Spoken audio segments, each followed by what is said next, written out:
Hello everybody, it's Sippy Cup. I have a new game to show you guys today. This game is called Dungeon Crawl Stone Soup. It is another, I guess you would say, RPG, dungeon crawling type game. I guess they're referred to as roguelikes. The original game that kind of defined the genre was Rogue. And it's been followed by the likes of NetHack, Angband, Moria, things like that. If you already watched my video for Dungeons of Dreadmore, then this game will seem pretty familiar. Dungeons of Dreadmore has arguably better graphics, but it is slightly different. It's kind of humorous. Their skill system is different. So anyway, I just wanted to show you guys this. I have a game in progress already. There are a lot of different race and class combinations which I can show you. Here, let's see. Oops, I guess it just puts me right into the game, so I can demonstrate that later, but for now I'll just kind of show you what the game looks like. So this is my guy, Sad Face. He's a mountain dwarf fighter, which is like a heavily armed warrior type guy. This is still the first dungeon level. I haven't really done a lot of exploring yet. I did stumble upon a +1 Dwarven plate mail, which is cool. So just to kind of demonstrate some of the things that are different about this game from Dungeons of Dreadmore, and from other roguelike games. It's just really nicely polished. You know, it's got this built-in mini-map over here. The core game is ASCII characters, but there is a version that you can get with tiles. You can choose which one of the two you want to play. Personally, I much prefer the tile set version. So you can see some kind of vital stats up here. I got my health, magic, armor class, stats. There's really only 3 stats: strength, int, dex, and then you have a variety of different resistances and things like that. Dungeon 1, first dungeon level, you can see my gold. WP is your weapon that you have equipped. QV is what you have quivered, so that is your throwing weapon, your default throwing weapon. You've got some kind of context, or you got some menu down here. You got heal and search a bit. You can auto explore, travel to distant levels, hit closest monster, wait a single turn. Divine or innate abilities. Certain races and certain classes have divine or innate abilities which you can use. These are kind of not spells, but just sort of abilities. So this could be something where if you worship a certain deity, they may give you the ability to invoke a power. It could be something like if you're a berserker, then by default you worship Trog, who's like the berserker god, and you could invoke him to give yourself like a berserker rage or increase health regen and things like that. Pretty cool. You can search for items, features. You got recent message log. Here's your kind of character overview, so you can see you know, more detailed breakdown of your stats and things. Right now we don't have a god. Only certain combinations actually start with one. Like if you are a death knight, then you have a kind of a death-oriented god that you start out with. You can change your god, but usually that involves renouncing your religion, and then your god gets angry, and then all manner of bad things typically follows. But if you can survive the wrath of your old god, you can take on a new one as you see fit. So anyway, here's some more detailed stats. There's resistances to fire, cold, electricity, and all this stuff. You can levitate, and I don't have any striking features or special abilities. I'm not resistant to hostile enchantments, and I'm extremely unstealthy. I'm clanking around in my armor. Anyway, so as I move around here, you can see I've got kind of a line of sight, and everything else is sort of in the fog of war. So these tiles, which are kind of illuminated, are my vision range. Certain races have better dark vision, so if I were a deep dwarf as opposed to a mountain dwarf, I would have kind of a limited range magic mapping, which would show me a little bit of this unseen terrain here. Kind of useful. So, you know, just move around with the numpad here. I should be pretty close to leveling. I killed a couple random things here.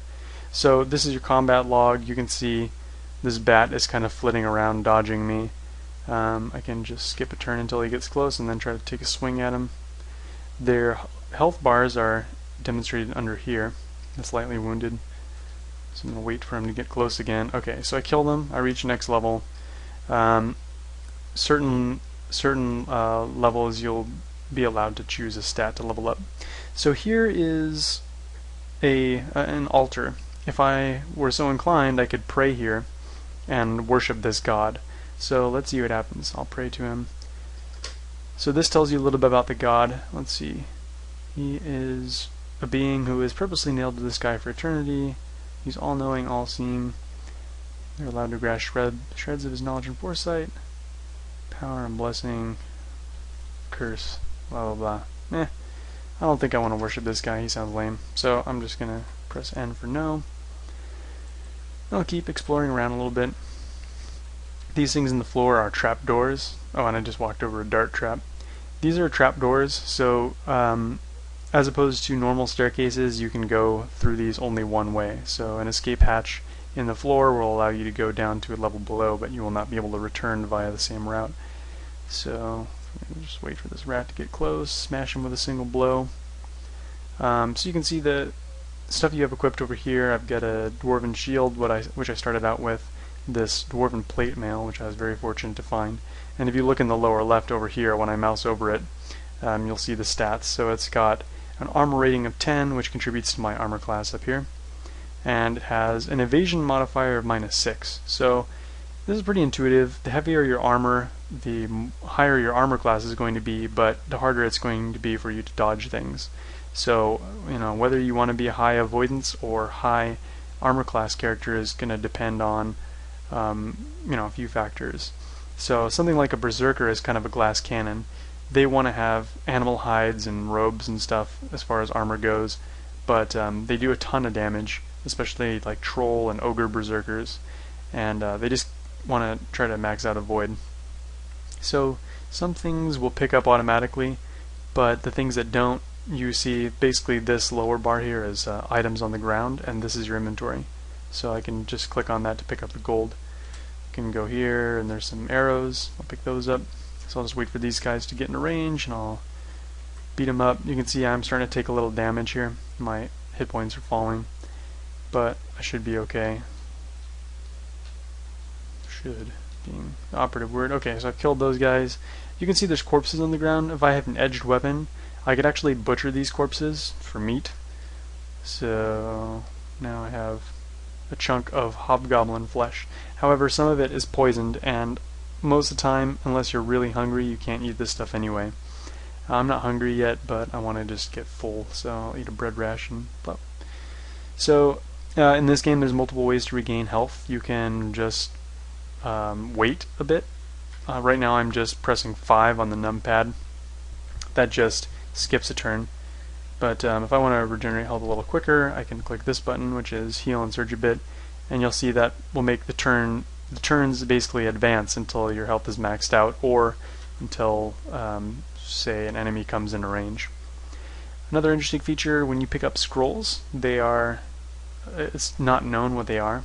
It just has some bizarre writing on them, so you pretty much have to use them to see what they do. So that was a scroll of cursed weapon, so I just cursed my weapon. Now it is it can't be unequipped until it's uncursed, but fortunately it didn't get negative stat modifiers, so let's read this one too and see what happens. Hey, it was a scroll of remove curse. Lucky me. So yeah, you'll pick up potions too, and those potions will be the same way. It will just say like a red potion or brown fizzy potion, things like that. So this is a scroll of remove curse. So now that I've actually used that scroll, whenever I encounter it again, I'll already know what it does. So I'm just kind of wandering around at random. Typically, my MO for this game is to explore the levels fully to get as much XP as I can on any given level before advancing.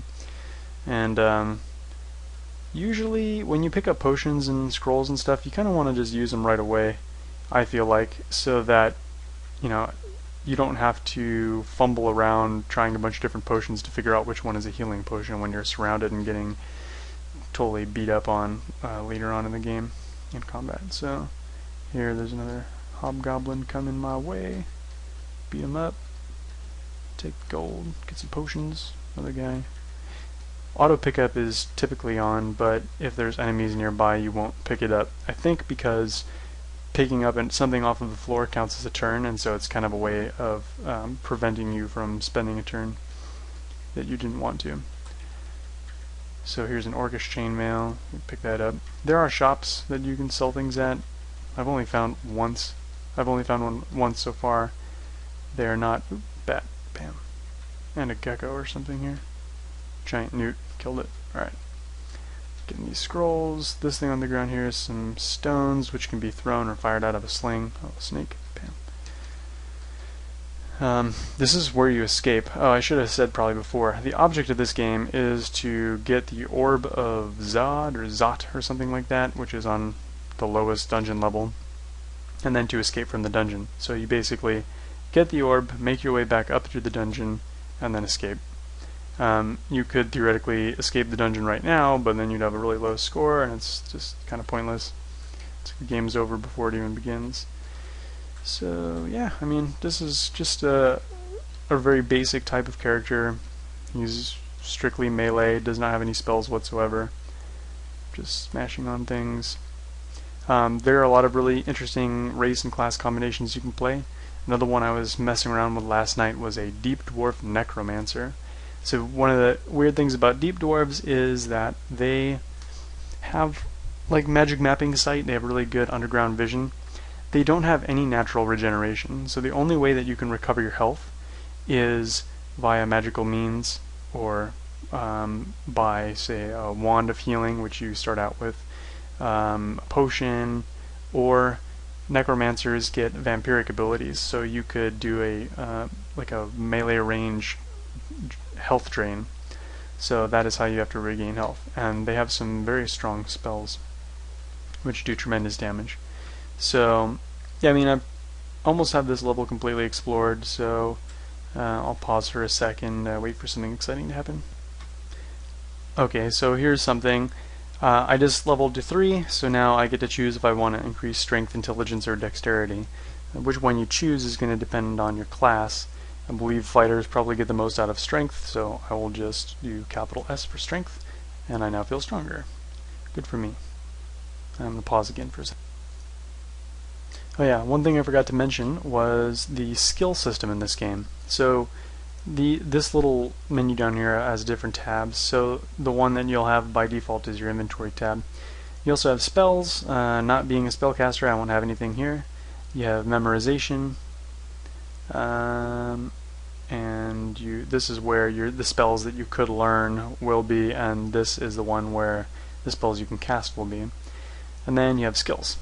So the number down in the lower right is your aptitude, and I'll explain what that means in a second. So you can see that as a mountain dwarf, I have certain aptitudes which are high, which are armor, fighting, axes and maces, fire magic, earth magic, evocations to a lesser extent, traps and doors and things like that. And then I've got some that are pretty low. There's some -3 at necromancy down here, a -3 at stealth, so I'm not very sneaky. Anyway, so the way this works is that every time you kill a monster, you have a chance of gaining a skill in one of these things that you have turned on. So I could actually turn some of these off if I don't want to increase these skills and I want to have a higher chance of increasing these other ones. So for example, let's say I don't care a lot about, well, I care about all of these. Let's say for the sake of argument that I didn't care about increasing my shield skill. I could turn this off. That would mean that I would only be able to increase one of these 3 things now. So this is useful for certain characters which are sort of hybrid between fighting and spellcasting. If you want to focus on beefing up your fighting, which you probably should in the early game, and then worry about your spells later, you could do that. Alright, I'm sort of running out of time here, so I'll probably have to call it quits for now, but yeah, that's the basic gist of it. Oh, anyway, yeah, to get back to what the aptitude does. The probability of getting a level up in one of these depends on your aptitude. So I'm more likely to get an additional point in armor than any of these other things by a small amount, since I have a higher aptitude. Alright, I guess that's it for now. I'll go ahead and put a link to this game in the description, and I definitely encourage you to check it out and see how you like it.